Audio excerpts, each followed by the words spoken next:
Welcome. So this week we're going to start the Sefer Bamidbar, and we're starting Parshas Bamidbar. So the pasuk says like this: "It's kol ha'edei kilu b'echad ha'chodesh hasheni."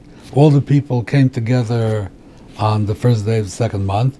Vayisaldu al mishpachaisam lebeis avoisam. The mishpachaisam lebeis avoisam. So Rashi says, "Vayisaldu al mishpachaisam." What does that mean? Al mishpachaisam.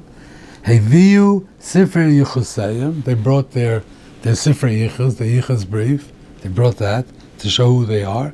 Ve'edei cheskas leidosam. Kol echad v'echad l'syachas al shevet. The people came to wanted to say, where are you from? Where do you belong? Which shevet do you belong to? Who's your family? So everybody brought the yichus, the sefer yichus, and they also brought edim who said edis on who they were, leidosam. Edei cheskas leidosam. So two things. One, you have to have a yichus brief, a shtar yichus, and two, you have to have edim. So the Ramban says, why do you need two? Why isn't the shtar yichus enough? Why do you need two? Chaim wants to say that maybe the edim are to say they're not mamzerim, to be made on the kashrus. But I would like to offer a different pshat in Rashi.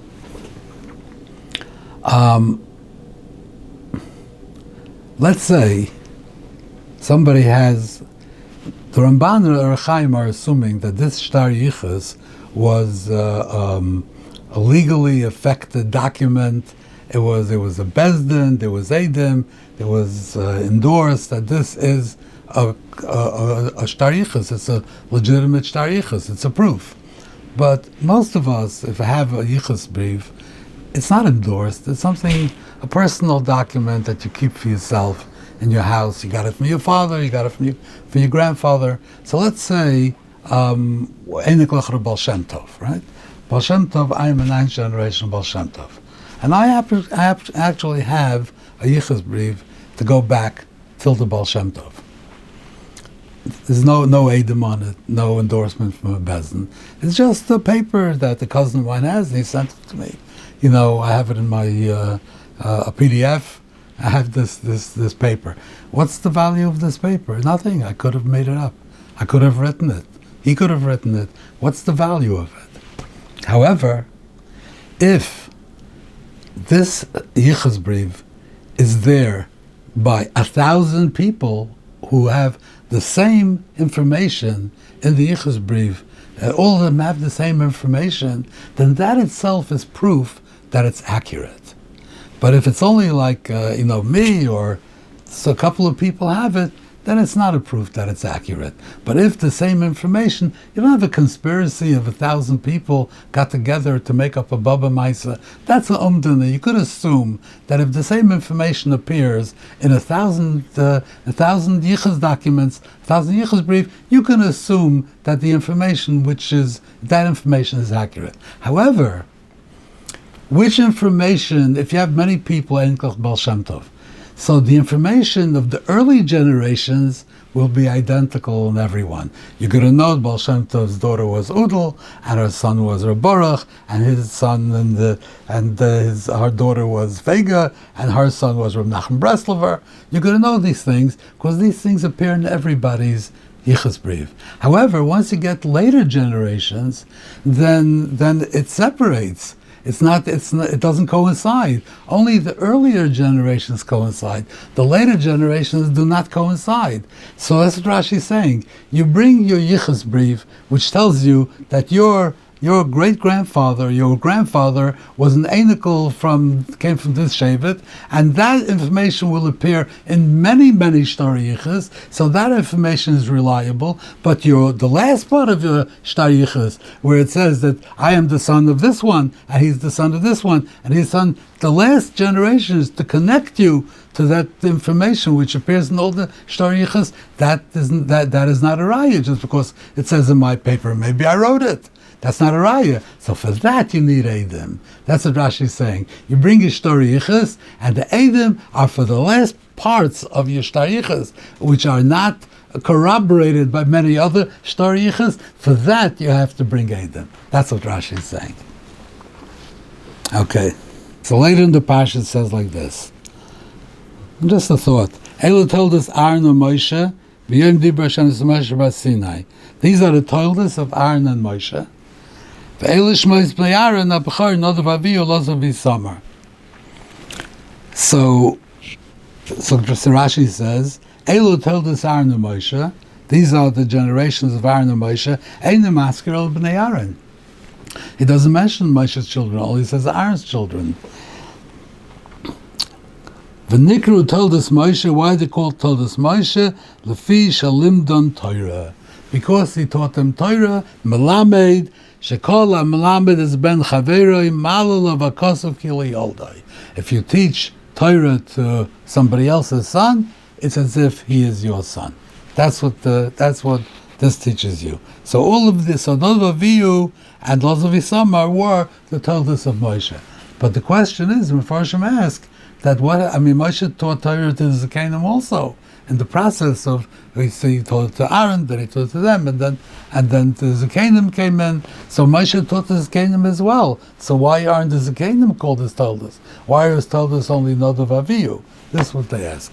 So, I just wanted to offer a suggestion that there are two Gemaras in Sanhedrin.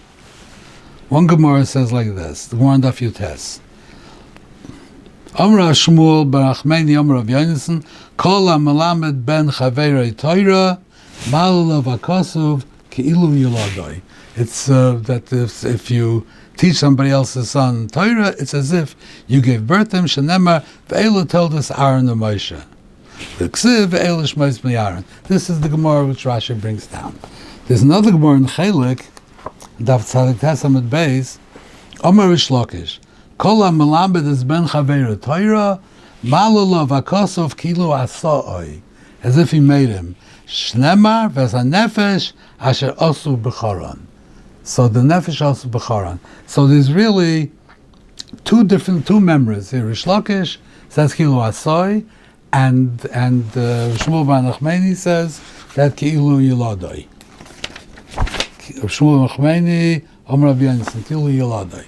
So I want to say that this is not there's no steer over here between these two memories. There are different ways that you could learn with somebody.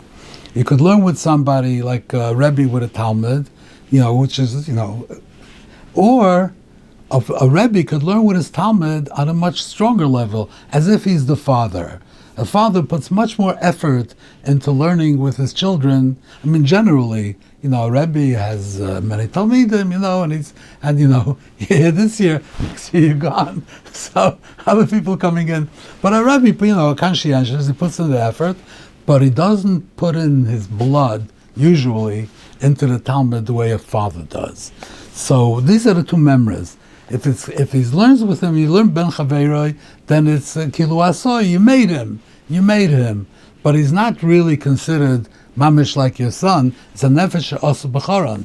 But if you learn with him like a father does, then it's Kilu Yiladoi. So the Gabi Diskenim, but Moshe taught them. So that was Asoi. Moshe, the Diskenim was Taka Asoi. But Nadav Avihu, he took an interest in them as if they were his own children, and what he learned with them is Kilu Yiladoi. That's why the pasuk only says it Lagabi Nadav Avihu. This is a thought. Anyway, let's move on. So the pasuk says like this: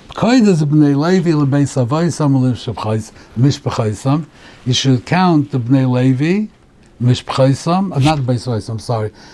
Because Levi lebeis Avosam mishpachaisam, kol zachar miben chodesh v'mala tifkedem. So Rashi says, miben chodesh v'mala, you start from the 30 days. That's when you start counting them, from that age. By the rest of Klal Yisrael, you start from 20. But over here, you start from 30 days. So Rashi says, ben chodesh v'mala, mishayotza mechlal nefolim. When he's not some Gemara, he's not a nefil anymore. Now you know he's going to live. Hu nimne. From that time you can count him. Likore shomer mishmeres hakodesh. Omra Yehuda beRabbi Sholem. Lamus hu oisei shevet liyas nimne min habeten. That Leviim they are already conditioned, they're taught to be counted from the beten. Shenemar, Asher Yolda Loi, Shenemar, one second. Asher Yolda Oisol Levi Mitzrayim, that Yocheved was born to Levi, and it says in Knisasa bePesach Mitzrayim is Yolda Isa, V'nimnis b'shivim nefesh. So you see that she was born Bein HaMitzorim when they came into Mitzrayim, and she was already considered part of the shivim nefesh. You make the count of the shivim nefesh. There's one missing, and that one is Yocheved, who was born at that right then. So you see that they're counted from the time that they're born. You see they're counted from the time that they're born. So there's a couple of questions here. First of all, Leviim are counted from 30 days because Yotzim Chlal Nefolim. I see Yocheved was counted right away as soon as she was born. So what's the comparison of Yocheved to the Leviim? See, it's different. Also, the count is different. The Shivim Nefesh was not really, didn't have any significance, that count. It was just, the Torah is telling you how many, it's the census, how many people came down. 70 people came down. But the count of Leviim, that you have to Pekida, you have to count them as something else. You see, before it says that when you count Klal Yisrael, Achas Mata Levi, Loi Sifkoid, Vetzroishem, Loi Siso B'nei Yisrael. Don't count them together with Yisrael. Count them separately. Why? Says Rashi. Sofa Kodesh Baruch Hu Shasidim Lamoid Gzeira Al Kol Nimnus B'Nesem Shon Lamala Sheyimusu Bamidbar.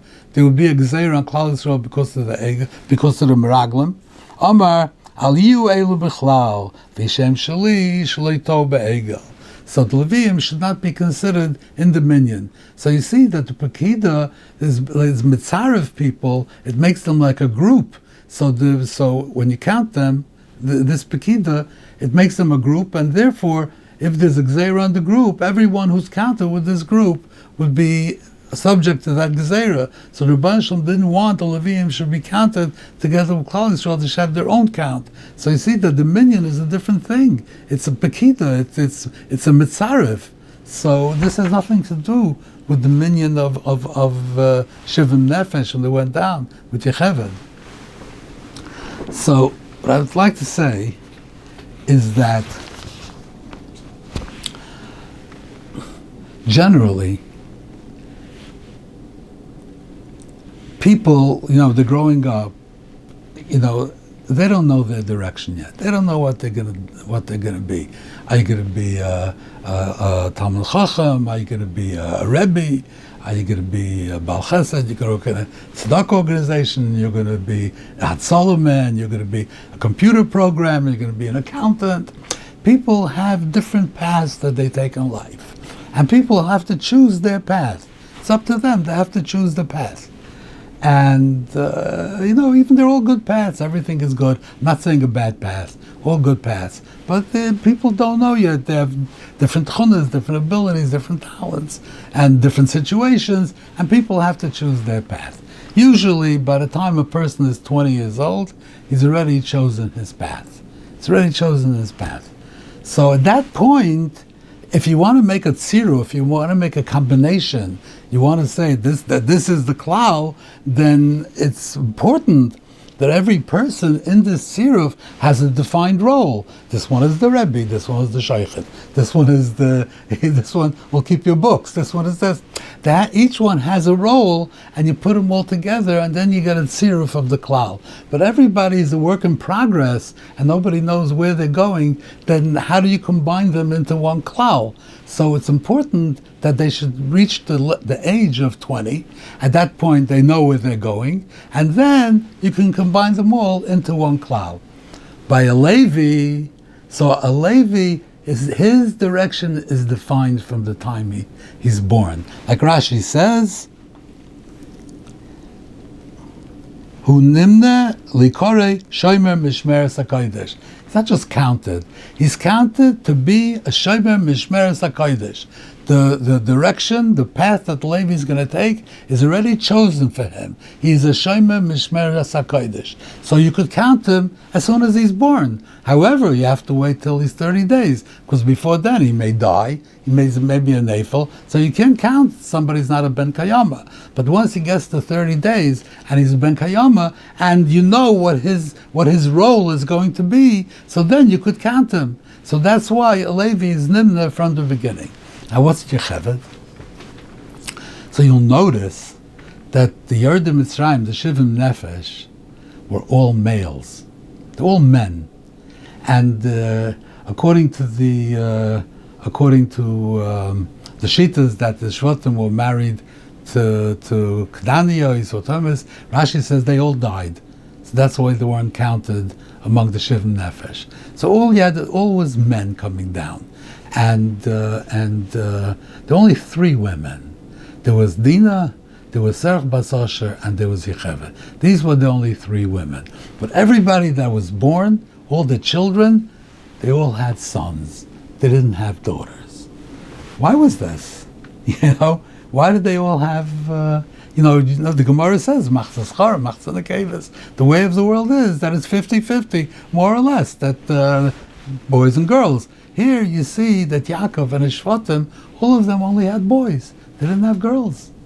Only 3 girls. The reason I think is because this was the point where the Ummah had to be established. The people had to be established. The growth of a people, the growth of a nation is through the males. Because the females go marry other people and they become part of that group. To build this group, you want to build this group, the group is built through males. Therefore, almost all of them were giving, the Rebbeinu Shalom made that all of them were giving birth to sons. Yeah, but Yomer had 10 sons, not a single daughter. Everybody, no daughters. So, and that's the way that Klal Yisrael can grow quickly, through sons. We're going to get the wives. They'll find wives, they'll be Megayah, they'll be Zechanetza, but the growth will be through the sons. However, there were 3 daughters. Why were the 3 daughters there? So that means that these 3 daughters had special roles that they had to play. They had destinies from the beginning. Every person is not born with a destiny. Every person, he makes his own destiny. Where does he go? Where, what? But these 3 people, these 3 daughters, were born with a destiny. And one of them was Yecheved. She was born because she was destined to be the mother of Moshe Rabbeinu. So therefore she was born, she was one of the Shivim Nefesh, was Yecheved. So you see that from the moment she was born, she already had a defined destiny. So Huadin, every Levi, that's why he's Lombard. You see, in the Shevet Levi, people are given their destinies when they're born. That you see from Yecheved. But Yecheved's destiny was very specific. She was going to be Moshe's mother, so therefore you didn't have to be worried that maybe she's going to die before 30 days. By 30 days, like what do you need her for? So she had to be born.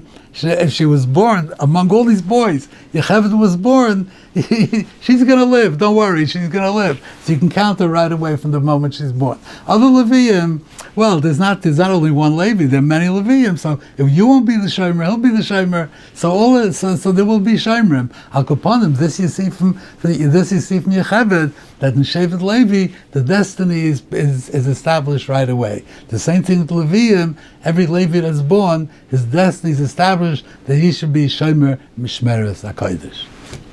Thank you very much, and I hope to see you again next week.